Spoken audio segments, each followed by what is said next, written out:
Since 2011, Libya has had over a dozen rival governments, some existing at the same time. Imagine living in a country where two leaders claim power, militias run the streets, and you don't know which government your taxes go to. But here's the twist: just over a decade ago, Libya had free education, free healthcare, and even government-funded housing. In fact, the UN once ranked it as Africa's most developed country. So what happened? How did one of Africa's richest nations crumble into chaos after the fall of one man, Muammar Gaddafi? Welcome back to the channel. Today, we're unpacking a story that changed not just Libya, but the balance of power in Africa itself.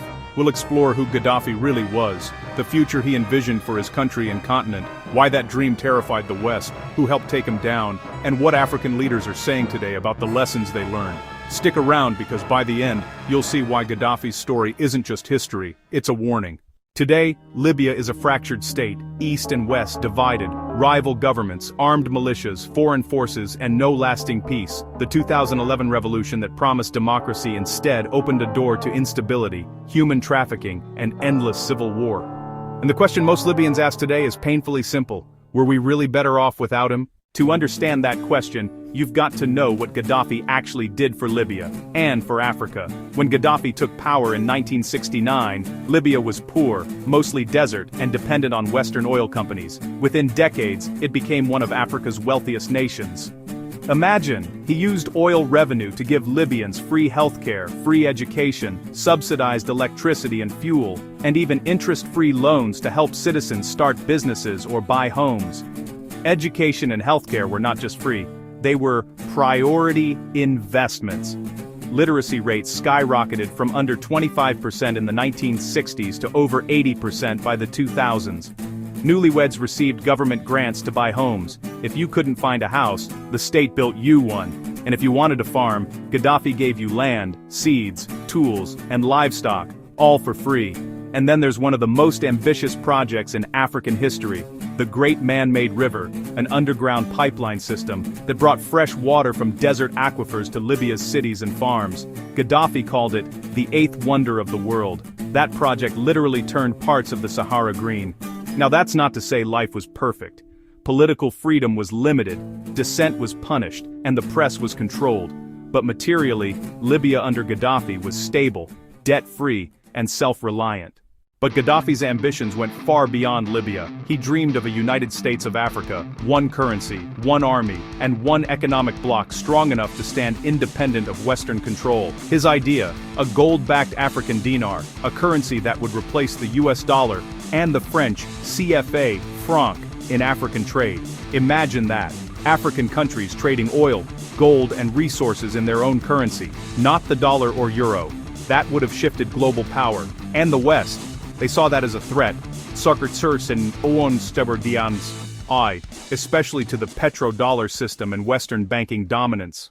Gaddafi challenged the global order, economically, politically, and militarily. He funded African liberation movements, invested billions in African infrastructure, and pushed the African Union to break financial dependence on the IMF and World Bank. By 2011, Western powers, particularly France, the US, and the UK, saw Gaddafi as unpredictable, dangerous, and increasingly defiant.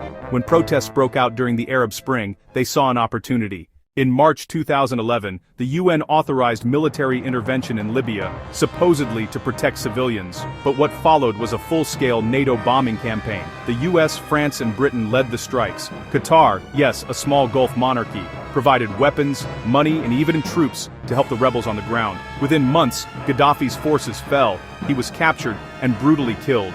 Western leaders called it a victory for democracy. But the aftermath? Absolute chaos. So, was Libya better off without him? Under Gaddafi, free education, free healthcare, low crime, stable economy, and a government that reinvested oil wealth back into its citizens. After Gaddafi, civil war, rival governments, collapsed public services, mass migration, and foreign mercenaries fighting for control of oil fields. Many Libyans today say they didn't trade dictatorship for freedom, they traded stability for chaos. Now let's be fair, by Merriam-Webster's definition, a dictator is A. Someone granted emergency power, B. Someone with unlimited governmental power, or C. Someone ruling in an absolute and often oppressive way. Gaddafi absolutely fits B and C. He ruled for 42 years, banned opposition parties, and crushed dissent. sometimes violently. So yes, he was a dictator, but he was also a visionary leader who used his power to modernize Libya and uplift his people, at least materially.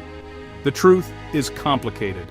You can be both a dictator and a builder. After Gaddafi's death, many African leaders took note, especially in Mali, Burkina Faso, and Niger. They saw how quickly a leader who defied the West could be removed, and how the continent's unity projects collapsed without him. Leaders like Captain Ibrahim Traoré of Burkina Faso and Colonel Assimi Goïta of Mali now openly talk about African sovereignty, controlling their own resources, rejecting foreign military bases, and building new alliances within Africa. Gaddafi's fall taught them, if you rely on outsiders, you'll lose everything. Libya's fall explains why we're now seeing a new wave of African leaders demanding independence, political, military, and economic. So, what's the legacy of Gaddafi? He was a dictator by definition, yes, but also a builder, a dreamer, and arguably one of Africa's most misunderstood leaders. He wanted to free Libya from poverty, and Africa from dependency, and for that, the world couldn't let him continue. Now, I want to hear from you. Was Gaddafi a tyrant who overstayed his time, or a visionary who threatened the wrong people? Would you have preferred to live in a Gaddafi-led Libya or Libya today? Yes, the world is complicated, and sometimes we have to make tough decisions based on logic. Drop your thoughts below. For fact-based stories about Africa, power and politics, hit subscribe. Join us to understand Africa's rich history as we experience its rise.